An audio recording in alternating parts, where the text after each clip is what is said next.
Hey guys, welcome back to the channel, and today we're going to be covering the ESL Mobile Open. It's the playoffs, and it's the double elimination. Tribe is up against the ropes. If they lose, they're out of it.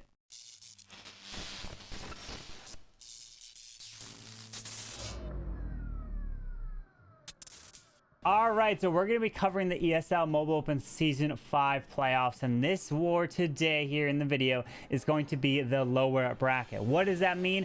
Well, there's 3 weeks of playoffs. Last week was the first one, and Tribe Gaming did play there, and Tribe Gaming lost, which means now they're playing in this war right here, and the loser will be going home and eliminated from the competition for Season 5. Because from the 4 seasons so far, One Hive's won it twice, and Tribe Gaming's won it twice. It was WHF in Season 2 when they did win it, but this is Season 5 here, and if you're also wondering, it's only open to those that live in North America, which means Eve, Check, and Itsu from Tribe Gaming will not be able to play because they are not allowed to per the rules of the ESL Mobile Open. The week number 2 is going to be streamed tomorrow. I'll leave the link to the ESL live stream, which is going to be over on their Twitch and their YouTube pages, so go check those out in the link in the video description. Also, you guys should check out their Discord if you want to learn more and everything that's happening behind the scenes for the ESL Mobile Open. That will be in the video description as well. But anyways, let's go ahead and get into this elimination match between Tribe Gaming and Noble Nines. Tribe Gaming, Noble Nines. Let's get this rolling. Oh, this is going to be a good one, and none other than Rigga Torres for Tribe Gaming is coming in, and I literally think Rigga Torres is one of the, if not, I think actually he's the best Lalo attacker here in the game. Coming in with the Queen charge Lalo, drops the Queen down south. Looks like she's going to walk pretty close to the single target Inferno, but what is his plan for it? I'm going to have to be curious. Maybe he drops a, oh, there's the Royal Champion, but this is interesting because I would be scared that the healers are going to transfer off to that Royal Champion, and no, it looks like they do. Oh no, this is what I was worried about. This is what oh no. Oh no. Oh no. Okay. All right. Okay. This is fine. This is fine. Wait. This is fine. This is fine. It's probably not. Okay. It's not fine. We have passed the point of fine. Okay. Okay. Sweeper, do your job. Get them out of range. Yes. No. Wait. Back range the expo. Okay. Okay. How do you salvage this now? Yeah, we have the balloons coming in. They're going to be tanking for the healers, keeping them alive a little bit longer. But how do you salvage this at this point, Carbon? I mean, at this point, the Queen, she can't reach the single target Inferno. I think he really wanted her to loop straight into this Eagle scatter or Expo scatter and literally clear out the whole core. Does still have this Queen ability, but she's going outside. Oh no! Pops her ability, but the biggest thing is he hasn't even dealt with the clan castle yet. Okay. Okay, for a second I thought we were going to recover. You know, they had the balloon, it came in tank for the Expo, utilizing the perfect timing around the sweeper to get those healers back out of range, using those defenses against their intended purpose. But then the Queen, she's like, look, guys, there's an opening in this wall right in front of me. I could go through it, but instead, no! She just took a hike. Okay, wow. 51%. Here we go.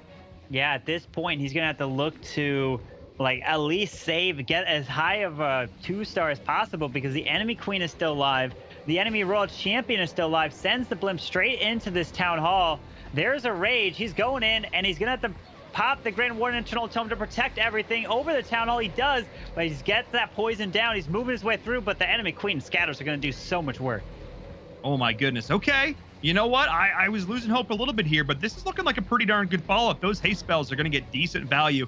Getting that Grand Warden crew in with these balloons. Got to try and take down these key structures. And you know what? The scatter shots. These are the raid bosses still left up here. But maybe, just maybe they can continue. I mean, 82%. That's already a solid start. Yeah, he's looking to be right around 85. So he was able to rack up a decent amount of percent for what started in the attack. So very nice recovery here. Some more minions trying to get it. 87. Does have this Grand Warden. Can he take down an air def? Oh, wait. Are they going to go to the clan castle next here? The Grand Warden does turn around, but he's going to follow wherever the dragon goes. It looks like he's going over to this air defense here. No, the Warden don't get picked off. 88. And then an 89, he does just get the 89 right there. So, hey, from what the start was, or a 90, from the healers almost literally losing them to getting a 90% 2-star, I would say that's a great recovery. Airmaster doing some work on that one. Well, let's see how Noble Nines can respond. Let's see what the retaliation is going to look like from Aska, who I ask repeatedly for strong performances, and I get them consistently. Lex knows. We'll have a conversation about your walls another day. I harass you about it every season, but someday we'll get there. Yes, every season. I mean, he's working on his walls slowly. Okay, I mean, we've talked about it before. Walls are not as important anymore. Nope. With so many things, you can fly over them, you jump over them. RC easily goes over. You have super wall breakers that now literally one-shot any level wall there. So nowadays, those walls are not as important. But Aska is coming in with the mass E-Dragons. We have not seen too many of this. The biggest thing you're looking for with E-Drags is to set the funnel on each side, and then you want that chain value inside the core of that base. And then obviously you don't want to fly into sweepers. You don't. And I talk about the percentage game. You know, we have these like Sui Law attacks. We have any sort of Sui air attack. What percentage do you want to get before you throw the rest of the troops? And what percentage do you want to get with your heroes? And I generally say if you can get upwards of 25%, you're looking pretty good. We saw around 13 to 16% with this one. What is sort of your magic number for that, Carbonfin?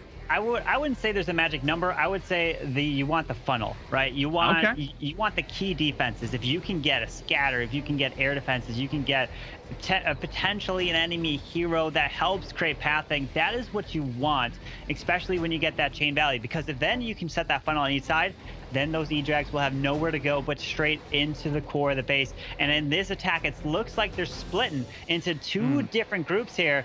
He decides to use one of the rages up top at the single target Inferno, gets a nice chain value. But now the biggest question is going to be keep your eye on the bottom single and air defense with near that scatter shot. This RC is going to take care of this air defense, no problem. But look at this. Inside the core, what is that giant defense that's raining fire? Yeah, that's the Eagle Artillery still doing its work. But I have to say, I love it. I'm learning something new every day. You're looking at that. It's like, no, it's not about the number. Don't get distracted by the number. It's what is being taken down that counts. It's not just the 1% that building represents. It's what that building actually is. I love it. That deep level insight, Carbon. That's why we love having you on the broadcast. I also maybe saw a swag freeze. Definitely didn't fat finger that. I definitely didn't. I don't know what that was. That's fine. But either way, yeah, that's there. Oh man, but this eagle is just making me real sad because it's real hard to get 3 stars and that eagle's still alive. I mean, I guess he's kind of going to swag the rage in theory, because I mean, you swag the rage in the beginning, you swag it at the end, but he's going to get some chain value with this E-Drag under rage. Oh, it's going to go down to the Eagle Artillery, and he's going to be in the 80s, but it looks like Rigga Torres' recovery is going to give Tribe the advantage right now, because Rigga Torres did grab a 90%, because remember, guys, the loser of this match in the lower bracket is out of the playoffs. I mean, normally the expression would be go big or go home. I mean, we're all at home, so it's just go big or stop playing, and now you have to watch. So, you know, still, it's fine. They have a little bit of advantage and the percentage, but they have to be wary that it is a one or done here in the lower bracket, and we have Nick. Okay, this Nick is coming in with a ground attack. This is like once in a lifetime sighting. I don't think I've ever seen Nick come in with a ground attack, especially a Yeti Bats. Oh my goodness. Wow, this is very surprising. Okay, so this justifies my use of Nick? Yes, absolutely. Because I literally see Nick only go air, and he is going ground. This is not like Nick at all. Wow. Wow. I mean, look. I mean, that just means that it's got to be excellent. Because if it's bad, it just validates that you should probably stick with air, my dude. You should probably just not do this. So I'm expecting big things. I'm expecting really big things coming in here from Tribe Gaming. Cross those battle axes. I mean, the tomahawks, whatever. You know what I'm talking about. Let's get things moving here. Tiz Loves Tacos needs to hold strong. Got those quad expos in the middle of the base. We're going to look to try and slow this down as much as possible, but it's the Eagle Artillery up towards the top that I'm really looking forward to here. The longer it can stay alive, the more salvos it can rain down, the harder and harder it's going to be for Nick to execute this. But the bats still need to be accounted for. Yeah, he's got 6 bats. He's moving his way through. Literally the only splash, we got a Wizard Tower here next to the Grand Warden, but the Queen can reach that. We have a multi-target Inferno on the top side, so that's the one thing he's got to freeze. He does. And hang on, as long as his Eagle does not lock onto the bats, keeps his multi frozen, this is looking really solid for Nick. The bats are moving through. Can they take out the multi? He's going to freeze it one more time, and he does. And hang on here. This is looking like a 3-star. Nick coming in with a ground attack. I don't know if I literally don't remember the last time I've seen Nick come in with a ground attack. You're not exaggerating. I can hear the actual questioning in your voice. You're literally just like, wait, hang on. How long has it been? But that's the thing. If you're gonna do it, you're gonna do it in the lower bracket of the playoffs, the ESL Mobile Open, tens of thousands of dollars on the line. Not only your prestige, your history, your pedigree up for grabs right now. You gotta go big if you're gonna do it. I mean, come on. Nick absolutely crushing it right there with the Yeti bats. And that is why Nick is part of the Tribe Gaming, can come in with any attack strategy. We saw him come in with a Queen Charge Lalo. Now we see him coming in with the Yeti bats. Literally, what can Nick not do? Let's see if they're going to be able to answer with a 3-star hit of their own, or if they're going to be on the back step all war long. Let's get this going. Cliffybowbat, a name we know and love. He stumbled the last time around. Let's see if he can step up here in the lower bracket.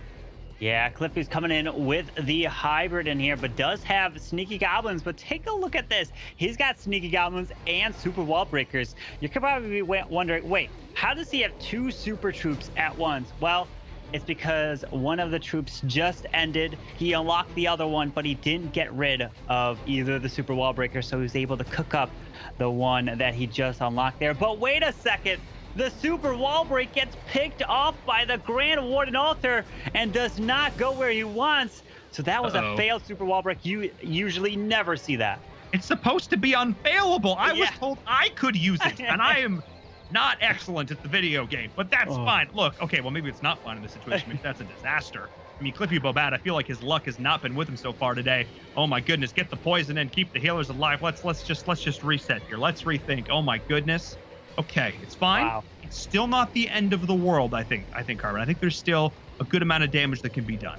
Yeah, well, he has the Eagle Artillery up on the left side there, and everything is going to the right. Nothing is making its way towards this Eagle Artillery. He's got the miners going into the core here. Grand Warden trying to follow, but out comes this clan castle. He's going to get slowed down on it with the ice golems. Does pop the Grand Warden internal tome. Here comes the hogs from the siege barracks, but this town hall is still up, and now he's moving his way right through it.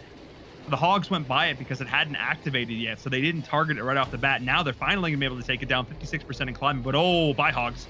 That's a lot of crispy bacon right there in the center of this basin. Oh man, I thought maybe he could rally and recover and get through this, because you saw it early on, like Rigga Torres pull off that amazing salvage, but I don't think that's the case here.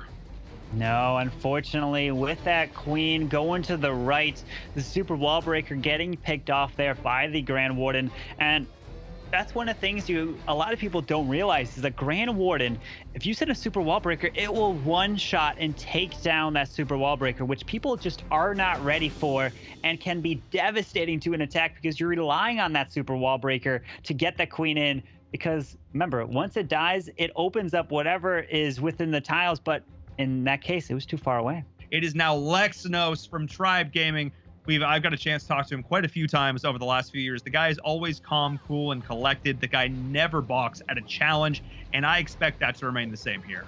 Yeah, and Lex is coming in with the queen charge into hogs. Does have one Yeti, and let's see if this Yeti is going to be used here to set the funnel and not only grab the outside buildings, but the beautiful thing about the Yeti is those Yeti mites, because that can jump over a wall. It can take out the defenses that it's near, which a lot of times you won't be able to get with any other troop just like that. And now he pulls out this clan castle, which is one of the big things, is people have asked me, when do I use a blimp? When do I use the siege barracks? Well, whenever you do a queen walk, and let's say she's walking right here from the bottom side, she's going towards 3, you use the blimp when you're trying to protect the queen and her healers, you're trying to pull the clan castle, and you're trying to set a funnel for the hybrid, which means now this queen's going to charge away to the town hall. You want to send your king probably over on the left side, and then in between goes your hybrid typically. But Lex, he can come up with so many unique strategies that he can just break the mold. I mean, who needs miners? I just have hogs. We're just going to be going on in with that. Like I said, we had some crispy bacon the last time around. Let's see if this bacon will be more reasonably cooked. That's my question. Is the Town Hall is going to go down? That Giga Inferno not going to be cooking anything else up here as the Rage spells trying to keep this Queen alive, but the Sweeper's pushing those healers back, forcing out an early Royal Cloak. Not the most ideal timing there, but the Queen will stay alive. We'll get back to full HP, and here come the Hogs. Yeah, it looks like they're going right into the single target Inferno, trying to protect that Queen. Drops another Rage, but at least that Queen pulled the Tornado Trap so the Hogs won't get spun around. And the King's coming up on the top side, and the Queen goes down, and he finds a Tesla Farm over there as well. With the Giant Bomb, pops the beautiful Warden Eternal Tome as they leave the Warden Aurora right there, but that enemy Queen is still standing in the core, needs that Royal Champion to take her down. That was huge. I mean, saving that bomb damage against the Hogs was massive, but the chaining of these heal spells is going to be big because I always talk about it. Heal spell placement is an art. Michelangelo might as well be dropping some of these heal spells because you got to put it in the perfect position to not only support your troops where they are, but support them where they're going to be. And my goodness, they just skirted the entire outside. It was like they were on one of those protractory things. A compass, that's the one. The 4 points of the compass, they were just swinging right on around, and those Hogs got quite a bit of value done. Yeah, unfortunately, we do have the enemy Royal Champion still alive and nothing to kill her off here. Trying to get into this final section, and the Hogs are getting picked off one by one, and he went through those final Giant Bombs, which did too much damage to the Hog Riders. And he does have the core or Dark Elixir drill right there, which typically you tend to see at least one miner in a Hog army just like that, so that it can go into the core to help take down those trash buildings that the Hogs won't get, right? Because the Hogs and RC will just move right on by until all the defenses are down. And that's typically when you see one miner in here, but unfortunately, Lex was not able to charge his way through the back end here, getting about a 90... maybe a 91. No, just the 90% right there. So that's going to even. Rigga Torres has hit 4 Tribe Gaming. Noble Minds, do you hear the call? Can you answer? Yeah, they're looking to answer because if they get that triple and they're going up against Nick, they're going to have to get another one because they'll be down on the percentage here. But we have a drag bat attack coming in, and he's looking to use the King down at 6 o'clock. And we do have one dragon. I'm going to try to see the value that he can get. Typically, sometimes there's a Tesla farm over here at 6. Doesn't look like there is.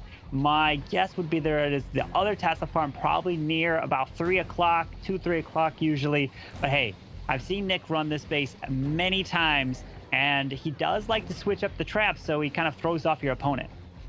Because that's something to note. Now, you look at a team like Tribe Gaming, these are high-profile players. Like, they, you know, their bases are out there, their attack strategies are known. Like, you kind of know what you're going up against. That's sort of one of the downsides against playing up against a team that's so well-known, or being on a team that's so well-known. But now, like you mentioned before, mixing up the traps, that is a huge component of this to keep your opponents guessing, because that's, you can switch that up every single time. You never know what you're in store for. They only have one attack. You don't have a lot of time to scout.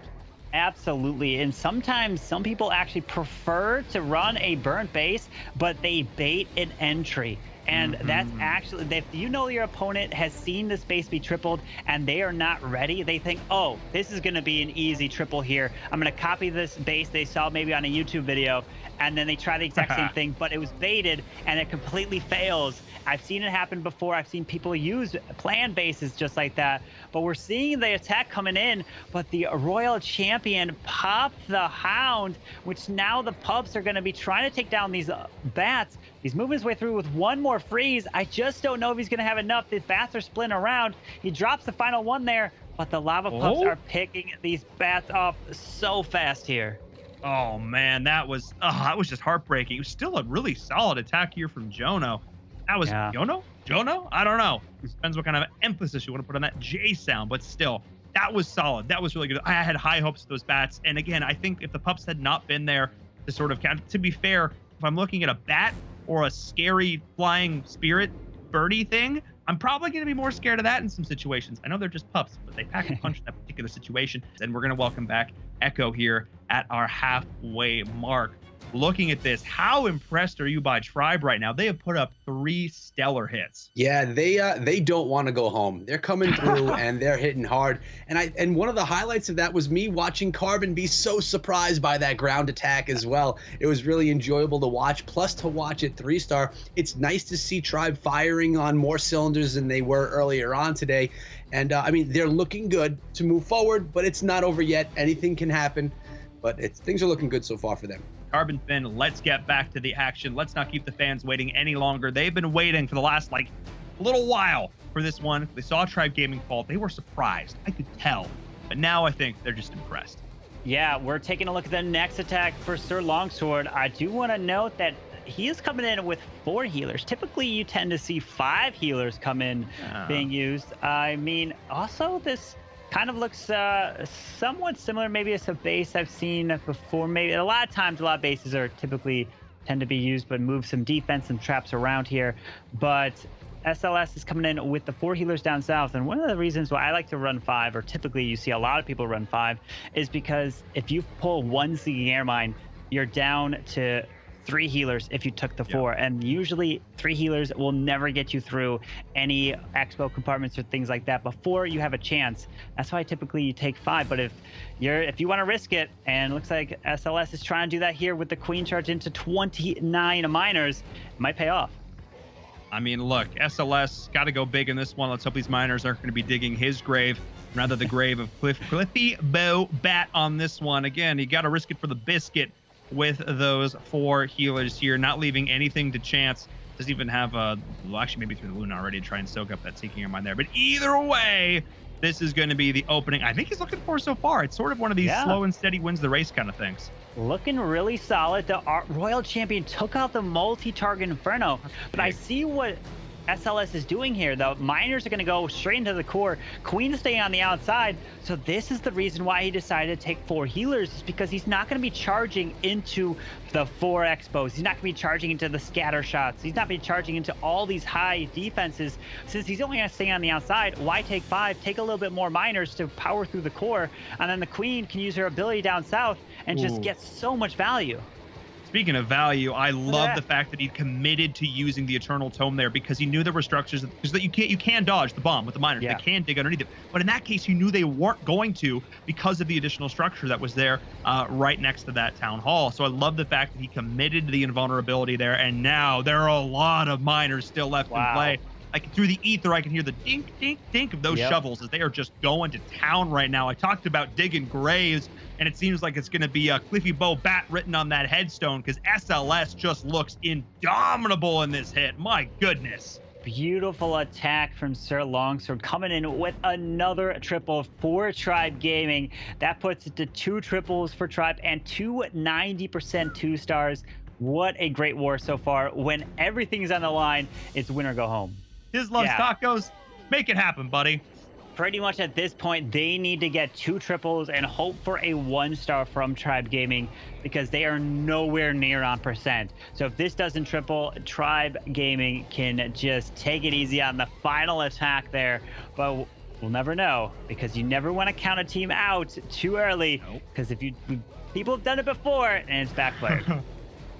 Look, I'm not saying we've seen some clutch 1-stars. But we've seen some clutch 1-stars, not clutch for their team, clutch for the other one. And I'm not necessarily saying we're going to see that here, but you never know. You can never count one of these teams out. Never count your chickens before they hatch. We'll apply that here. Clash of Clans. That makes sense. Yep. Yeah. One of the biggest thing, I'm actually just looking here. I'm looking at his army, and he's actually using a hero potion to get his heroes to max. It doesn't look like he has those max heroes, so he's doing his best effort here to try to get that triple, go all out here in the playoffs, because you cannot hold back here.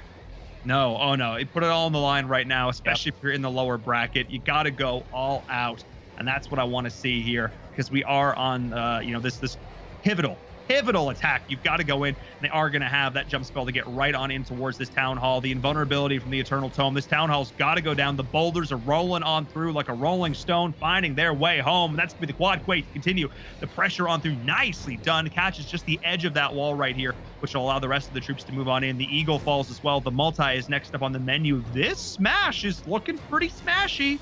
Yeah, he needs these healers to transfer off to the core, but this single target Inferno did so much work to that single, took her down, and now he has one more rage hanging on to it for some reason. There's the final one, but I don't see where. I guess it's kind of covering the healers here. The thing is, he can't reach that single target Inferno unless he has some Yeti Mites to take it down. Queen's got her ability, moving around the outside now, gonna go to this Tesla farm. And let's see, does he have a chance here to take this down? It's gonna be close.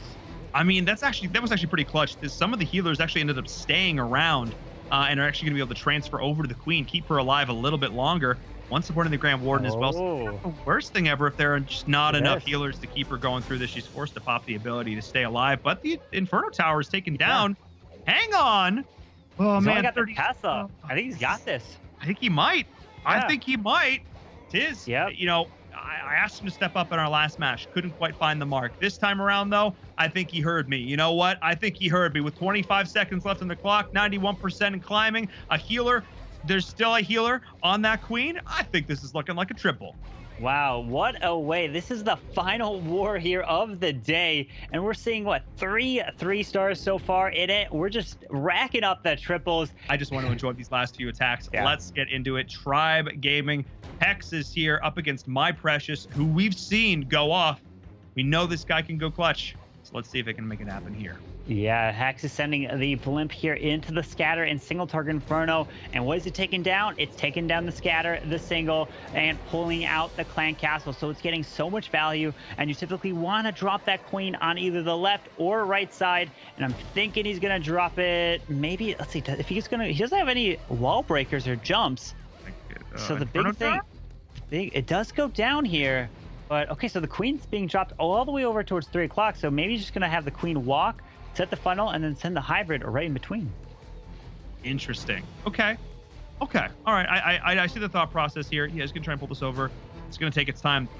Speaking of time, that's my big question here. This is already taking up a good chunk of time here, Carbon. You think he's gonna have enough left? He's gonna have to throw the rest of this hybrid down relatively soon. The question is, will the funnel be where it needs to be in time?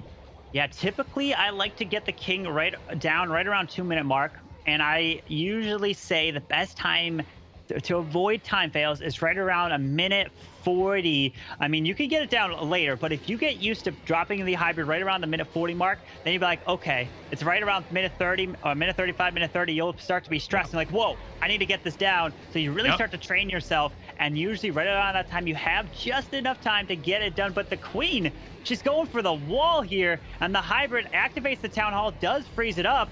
But let's see, he's going to have to pop this Grand Warden Eternal Tome as the hogs run around, and he's going to at least lock that up. The queen needs to move her way to the top side.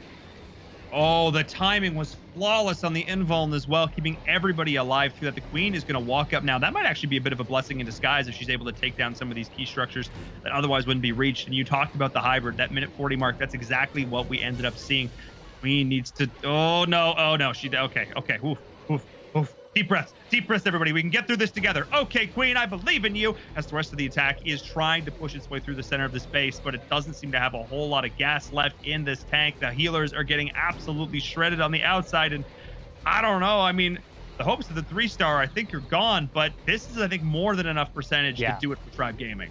Yeah, the percent is all he needed here, and he got the 2-star. He got what was necessary.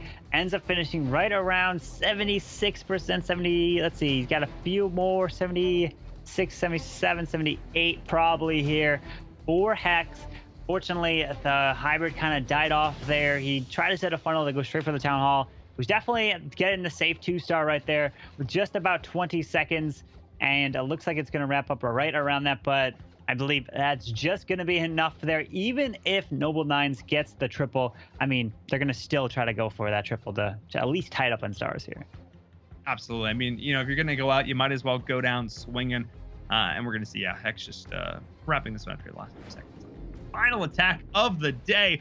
Let's get this going. Without further ado, it's My Precious from Noble Nines. Won't make any more Lord of the Rings jokes. Maybe I won't. We'll see. Maybe.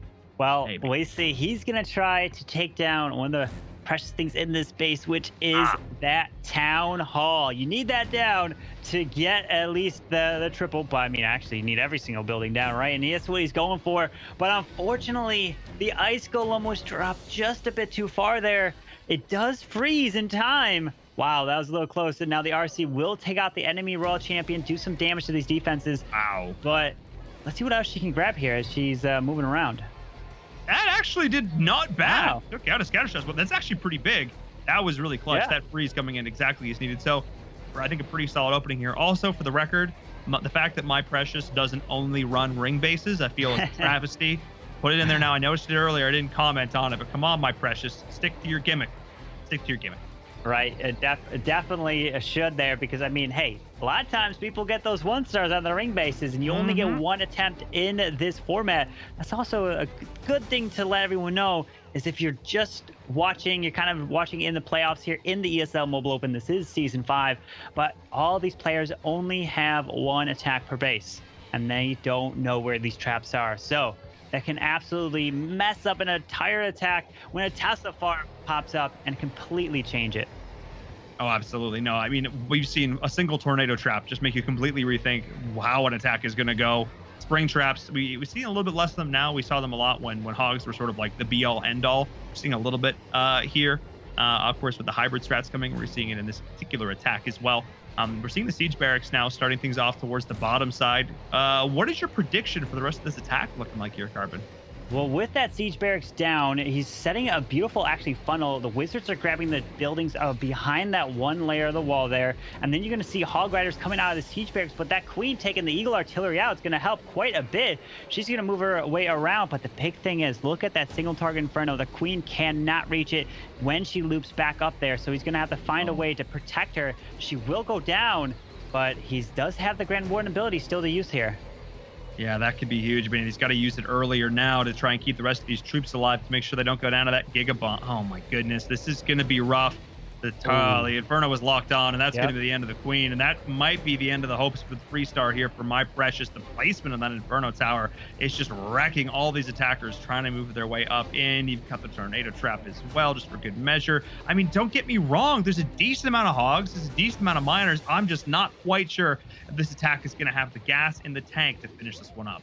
Now with a scatter shot still up and going to be raining fire down on these miners. There are some skellies that are going to slow him down, but he doesn't have the time as well. It's just going to be too much here to try to get to the back end of the base for Hexa, which means there's only going to be the 2-star, and Noble Nines are going to finish with the 11 stars there, which will be the 1-star victory for Tribe Gaming.